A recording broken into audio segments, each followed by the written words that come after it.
자, 계속 가겠습니다. 요게 이제 경제 파트이거든요. 그 다음 페이지입니다. 방금 전에 요 페이지였고요. 요게 이제 101페이지였죠. 102페이지로 이제 한번 넘어가 봅시다. 102페이지에 가면은 이제 요런 사진하고 같이 내용이 나오는데 요거 한번 보겠습니다. 자, 그리고 여기 거류지 무역은 어떻게 이루어졌을까? 여기입니다. 자, 이 당시에 그 일본하고 우리나라 그리고 일본하고 미국 이런 나라들하고 수교를 하면서 우리나라가 이제 항구를 열게 됐죠. 그래서 그 항구에서 이루어졌던 무역의 형태가 이 거류지 무역이라는 겁니다. 그래서 여기 안에 들어갈 첫 번째 빈칸이 거류지입니다. 거류지 요거요. 거류지 알겠죠?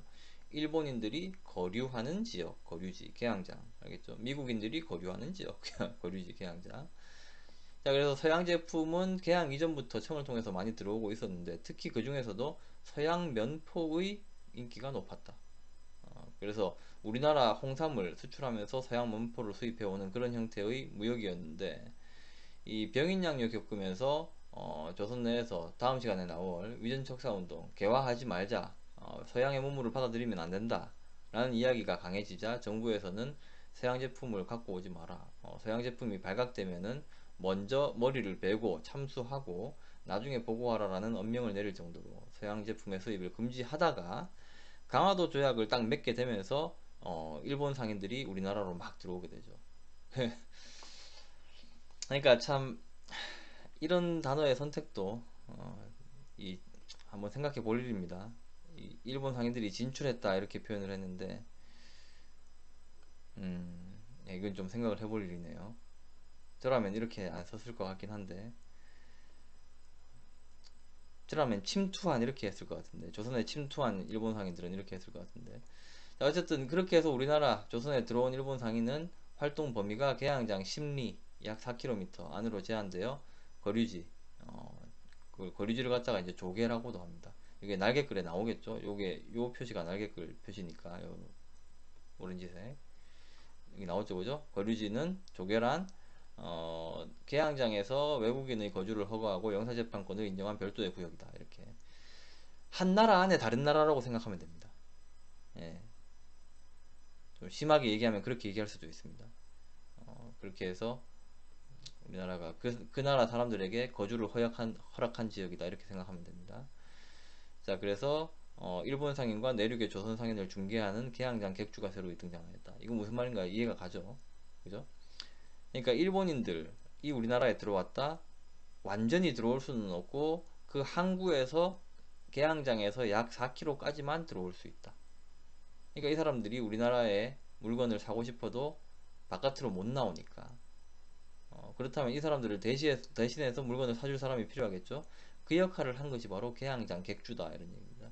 객주는 요즘 말로 하면 조금 쉽게 얘기하면 도매상이라고 보면 되겠습니다. 좀 사이즈가 큰 좀 판매하는 단위가 큰 그런 상인들입니다. 그래서 이 사람들이 일본인들에게 대량으로 물건을 판매하는 그런 사람들이죠. 우리나라 사람들로부터 물건을 사가지고 일본 상인들에게 파는 그런 역할을 했던 게 이 개항장 객주다. 그렇게 얘기를 하면 되겠습니다. 자, 이러한 거류지 무역으로 조선인 중개 상인은 부를 쌓을 수 있었다. 그리고 개항장을 중심으로 하는 새로운 유통망이 형성되었다. 근데 반면에 이것 때문에 굉장히 삶이 어려워지는 사람들도 많았습니다. 여러 가지가 있는데 한번 살펴볼게요. 자, 먼저 요거부터 정리하고 가죠. 자, 개항장 땡땡의 등장. 요게 뭐겠습니까? 예, 방금 봤던 개항장 객주 알겠죠? 개항장 객주가 새로 등장하였다. 객주 알겠죠? 객주 요게 정답이다. 객주. 자, 일본 상인과 내륙의 조선 상인이 서로 객주를 통해서 중개된다. 그 개항장 중심의 새로운 이게 이제 유통망이라는 겁니다. 예, 여기 유통망이 형성되었다. 알겠죠?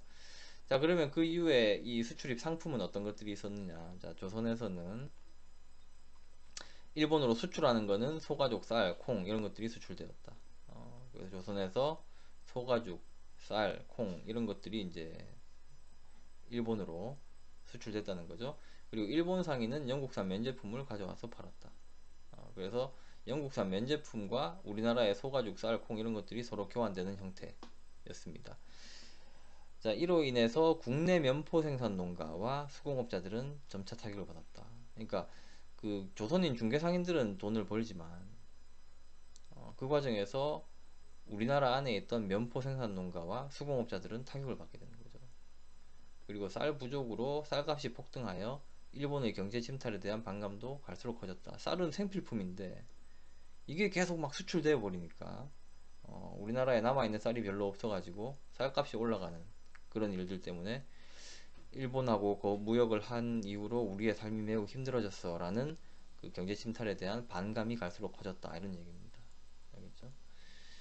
자, 그리고 한편 일본은 자국 상인의 활동을 적극적으로 뒷받침하여 부산 두모포에서는 군대를 동원해서 일본 상인에게 불리한 조치를 철회시키기도 했다. 이걸 갖다가 이제 여기 쓰라 그러는데 이게 이제 뭐 두모포 수세 사건 해도 되고 아니면은 두모진 수세 사건 해도 되고 아니면은 부산 해관 수세 사건 이래도 됩니다. 이게 부산에서 있었던 거고 부산의 해관에서 있었던 일이거든요. 해관은 그 이제 세금 걷는 곳입니다. 거기에서 이제